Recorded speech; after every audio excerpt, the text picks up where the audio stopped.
If you're over 65 and taking a vitamin D supplement every day, there's something you should know. The clinical guidelines around vitamin D changed in 2024 in a way that surprised a lot of doctors, and the change contradicts what many seniors have been told at their annual checkups for the last 15 years. Some of what you've been doing may still be exactly right for you. Some of it may not be doing what you think it's doing, and the honest truth about who genuinely benefits from vitamin D supplementation after 65 is more nuanced than the label on the bottle suggests. I'm Steven, and this channel translates recent peer-reviewed research into practical information for adults over 60. Today we're going to walk through what the current evidence actually says about vitamin D after 65, how much you need, whether you should be tested, what the major recent studies have found, and, importantly, where the honest limits of the science are. If this is useful, hit subscribe so you don't miss what's coming next. Let me start with the story of what changed, because it matters. For about a decade, vitamin D was one of the most enthusiastically recommended supplements in medicine. Doctors were testing patients routinely, adults were being told they were deficient, and pharmacy shelves filled with bottles offering doses far higher than anything humans had ever consumed through food. The enthusiasm was based on early observational research, suggesting that people with low vitamin D levels seemed to have higher rates of a long list of diseases: heart disease, cancer, diabetes, depression, cognitive decline. The logic seemed obvious: fix the deficiency, prevent the disease. Then the large, high-quality clinical trials started reporting their results. And the story turned out to be more complicated than anyone expected. In June 2024, the Endocrine Society, which is the leading professional organization for hormone-related medicine, published a new clinical practice guideline titled Vitamin D for the Prevention of Disease. A panel of experts from Harvard Medical School, Tufts Medical Center, and other major institutions reviewed the highest quality trials available. Their conclusions represented a significant departure from the 2011 guidelines that had shaped medical practice for over a decade. Here's what they concluded for older adults, and I'm going to quote the practical takeaway plainly. For healthy adults under age 75, the panel found that taking vitamin D above the standard recommended daily allowance did not appear to lower the risk of the diseases it was hoped to prevent. For healthy adults 75 and older, however, the panel did recommend empiric supplementation, meaning supplementation without necessarily needing a blood test first, because the evidence suggested it might modestly reduce the risk of mortality in that age group.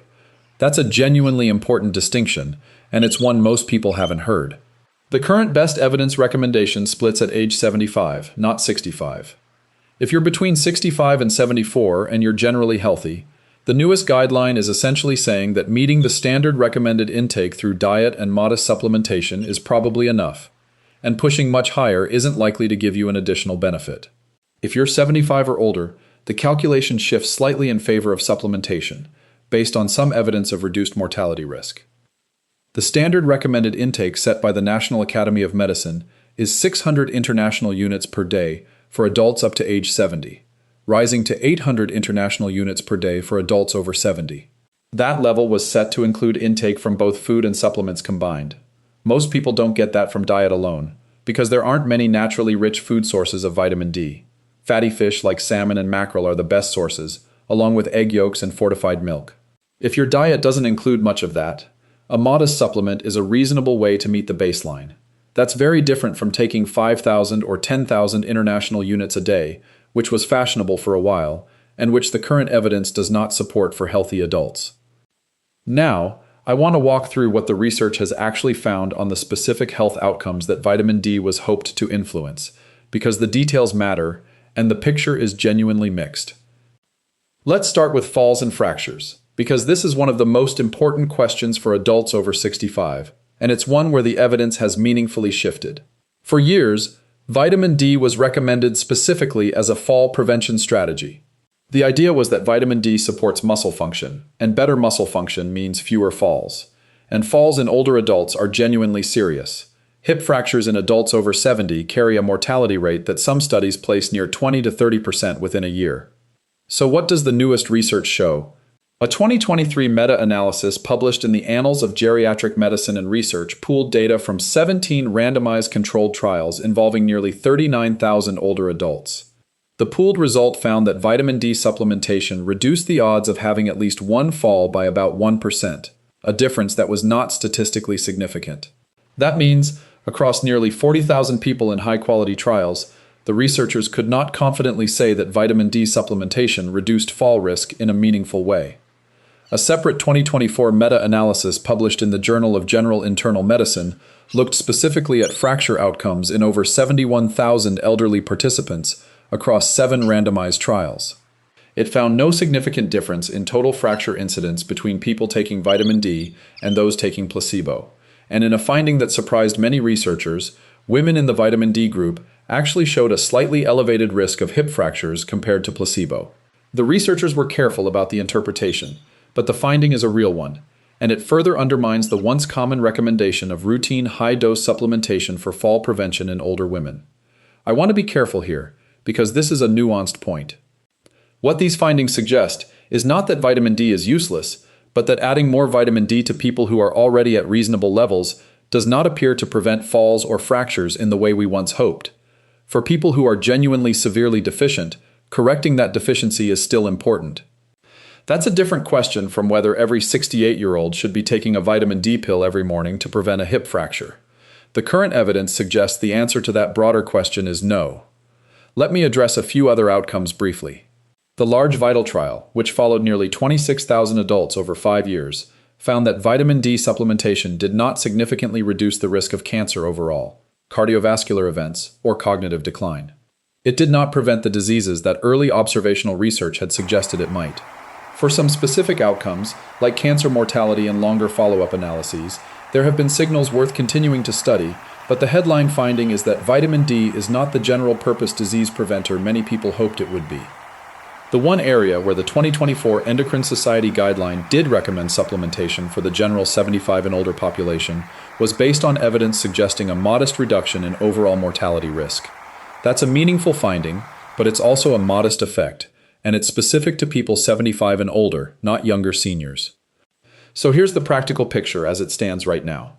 If you're between 65 and 74 and generally healthy, the current evidence suggests that meeting the standard recommended daily intake of 800 international units per day through some combination of food, sunlight, and modest supplementation is a reasonable approach. There's no strong evidence that going significantly higher will give you additional health benefits, and there's some evidence that very high doses may not be as harmless as once assumed. If you're 75 or older, the current guideline does recommend routine supplementation, even without a blood test, based on evidence of a modest reduction in mortality risk. Talk to your doctor about a reasonable dose. Most professional guidance in this range still suggests something in the neighborhood of the standard recommended intake, not the mega doses that were popular a decade ago. If you have certain specific medical conditions, the calculation changes. People with osteoporosis, chronic kidney disease, malabsorption conditions like celiac or Crohn's disease, obesity, or those taking certain medications like corticosteroids or some anti-seizure drugs may genuinely need higher levels or specific monitoring. The 2024 Endocrine Society Guideline explicitly excluded these groups from its general recommendations because their situations require individual medical management. If any of those apply to you, this general discussion isn't the framework for you. Your doctor's individualized guidance is. Now, what about testing? Should you be asking for a vitamin D blood test? Here, the 2024 guideline was surprisingly restrained. For generally healthy adults without specific risk factors, the panel actually recommended against routine testing. This is because knowing your number, in the absence of a specific medical reason, doesn't clearly change what you should do. If the evidence doesn't support high-dose supplementation for most healthy older adults, regardless of their blood level, then testing that number doesn't produce useful decisions. Testing remains genuinely important for people with the medical conditions I just mentioned, or for people showing signs of actual deficiency, bone pain, muscle weakness, unexplained fractures. It's not that testing is bad. It's that routine testing of healthy people doesn't improve outcomes. Let me be honest about the limits of what I'm telling you, because you deserve the complete picture. The 2024 Endocrine Society Guideline is one respected professional body's interpretation of the evidence. Other organizations may weight the evidence slightly differently, and individual clinicians reasonably vary in their recommendations based on their patients' specific situations. Nutrition science is genuinely difficult, and evidence continues to evolve. What we can say with reasonable confidence is that the early enthusiasm for high-dose vitamin D as a general preventive tool for older adults has not held up in the largest, best-designed trials, but that meeting a reasonable baseline intake remains a sensible thing to do. There's also a broader lesson here that I think matters. When a supplement is heavily marketed, when it's recommended enthusiastically for a wide range of conditions on the basis of early observational research, that doesn't mean the enthusiasm will survive the rigorous trials. This has happened with vitamin E, with beta-carotene, with high-dose vitamin C, and now to a large extent with vitamin D. It's a good reminder to be a little skeptical of any supplement that's being sold as a solution to everything, and to give more weight to the boring, unglamorous basics: adequate protein, regular movement, decent sleep, and treatment of the specific medical conditions your doctor identifies. Here's what I'd suggest as practical next steps. First, look at your current vitamin D supplement, if you're taking one, and check the dose on the label. If you're taking something dramatically above the standard recommended intake for your age, say 5,000 international units or higher, that's worth a conversation with your doctor at your next appointment, especially in light of the 2024 guideline changes. Second, if you've never discussed vitamin D specifically with your doctor, add it to your list for your next visit. A simple question: given my age and health situation, does the current evidence support what I'm taking, is enough to start that conversation productively. Third, if you have any of the specific medical conditions I mentioned, please don't apply the general population guidance to yourself. Your situation genuinely is different, and your doctor's individualized recommendations should be what you follow. One important note: do not stop or change any prescription medication or medically supervised supplement regimen based on a YouTube video, including this one. If your doctor prescribed vitamin D for a specific medical reason, treating osteoporosis, managing a documented deficiency, addressing a condition affecting absorption, that recommendation was made for reasons specific to your health, and any changes should go through that same conversation. The bottom line for most healthy adults over 65. The current best evidence suggests that meeting the standard recommended daily intake for your age group is a reasonable target. That adults 75 and over may benefit modestly from routine supplementation. That megadoses do not appear to prevent the diseases they were once hoped to prevent, and that routine testing of healthy people doesn't clearly improve outcomes. That's a less exciting message than what supplement marketing has been telling us for the last 15 years, but it's what the trials actually show. I'd love to hear from you in the comments. Are you currently taking vitamin D? Has your doctor discussed the 2024 guideline changes with you? Your responses genuinely shape what I cover next. If this was useful, please subscribe. Next week I'll be covering vitamin B12 after 60, one of the vitamins where the evidence for supplementation in older adults is actually much stronger than for vitamin D, and where deficiency is genuinely common and often missed. You won't want to miss it. Take care of yourself.